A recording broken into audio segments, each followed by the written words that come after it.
আজকে তোমাদের সাথে আমার খুব পছন্দের একটা রেসিপি শেয়ার করব। তো লোটে মাছের রেসিপি আমি এর আগেও তোমাদের সাথে শেয়ার করেছি। আজকে লোটে মাছটা একটু অন্যরকমভাবে, যেমন করে মাংস ম্যারিনেট করে রাখি তেমনি লোটে মাছটাকে আমি পেঁয়াজ, আদা, রসুন, লঙ্কা দিয়ে ম্যারিনেট করে রেখেছিলাম, মানে পেস্ট দিয়ে ম্যারিনেট করে নিয়েছিলাম। তারপর তেলের মধ্যে দুটো শুকনো লঙ্কা, দুটো তেজপাতা আর পেঁয়াজ দিয়ে একটু ভালো মতো করে ভেজে নিলাম। ভেজে নেওয়ার পর লোটে মাছ, এই ম্যারিনেট করে লোটে মাছটা প্রথমে দিয়ে দিলাম। লোটে মাছটাকে দিয়ে তেলের পরিমাণটা বেশি রেখেছিলাম। লোটে মাছটা দিয়ে প্রথমে একটু নাড়লাম। অনেকক্ষণ ধরে নাড়ার পর যে গ্রেভিটা ছিল, মানে ম্যারিনেশনের যে পার্টটা ছিল, সেটাকে তার মধ্যে দিয়ে দিলাম।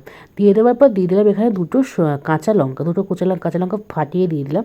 তোমরা চাইলে একটু কুচিয়ে বা চিড়ে দিতে পারো। দেওয়ার পর এখানে তো বুঝতেই পারছো জল ছাড়ার পরিমাণটা অনেকটাই থাকে, তো অনেকটা জল ছাড়তে শুরু করেছে। তখনই দিয়ে দিলাম হচ্ছে হলুদ গুঁড়ো, লঙ্কা গুঁড়ো, ধনে জিরে গুঁড়ো আর নুন। তো দিয়ে দেওয়ার পর ভালো করে জিনিসটাকে নাড়লাম। তো ভালো করে জিনিসটাকে নাড়ার পর জলটা দেখবে জল ছাড়তে ছাড়তে ছাড়তে একটা টাইমে শুকিয়ে যাবে। এভাবেই তৈরি হয়ে যাবে তো অসাধারণ টেস্টি লোটে মাছ।